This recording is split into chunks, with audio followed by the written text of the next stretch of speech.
Alright, so I'm going to do my practice for tonight and make a video for you too, all in one. So the first thing we're going to do is we're going to make sure that the sling is threaded properly. So you're going to walk your fingers through to make sure nothing is bunched up, nothing is overlapping, and it's all going to pull nicely. The next thing we're going to do is size it.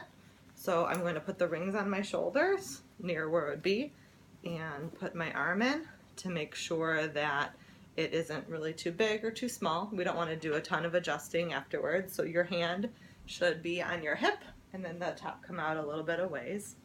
Next we're going to put it on. So I'm going to have the baby on my right shoulder because that's where I prefer it. So I'm going to hold the rings in my left hand, the opposite side, with the adjusting tail facing left on the left side of my body. And then I just put it over like this.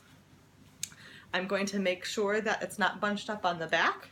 So I'm going to grab right over here at the top edge here and the part here by my body and do the dry your back motion. And by doing that, you make sure it's not bunched up at all. After that, I'm going to reach around here and I'm going to pull the fabric forward here and make sure it's all in front so that we got out any slack on the back and nothing is bunched up on the back. And then I'm going to make sure it's even. So I want there to be about 6 to 8 inches or whatever you need for your baby here. If the bottom is really far out or the top is really far out, I'll adjust the rings that way, but I want it to be pretty even. Next, I'm going to pick up my baby, put him up on my shoulder. I'm going to grab the fabric, put his feet through, and then he's going to sit on the fabric here.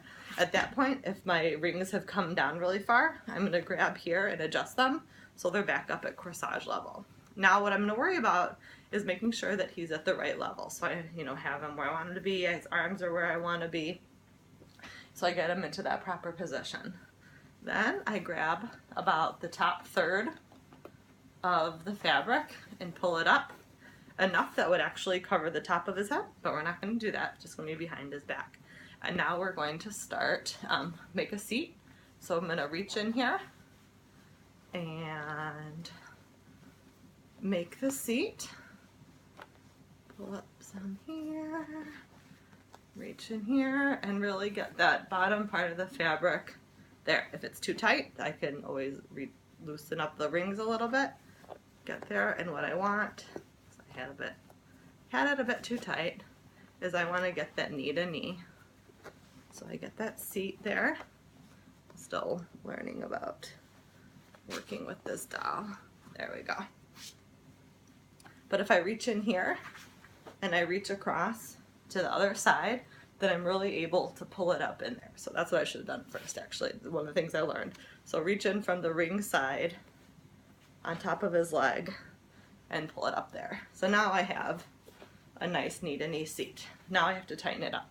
Again, I'm going to start back here, follow this through, and see whatever slack I have, I want it all in front here, so I know what I'm dealing with. So I've reached here, I've followed it through, I've made sure if there's any slack in the middle. I really only have slack here.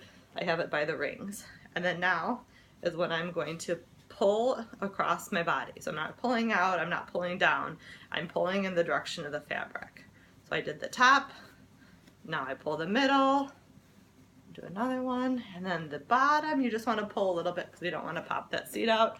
Then you want to check, make sure you have a little bit of extra slack here still. And you can check to make sure there's not wrinkles on baby. I learned today that baby doesn't necessarily like wrinkles on their back. But then we're all tightened up nicely and should avoid any issues.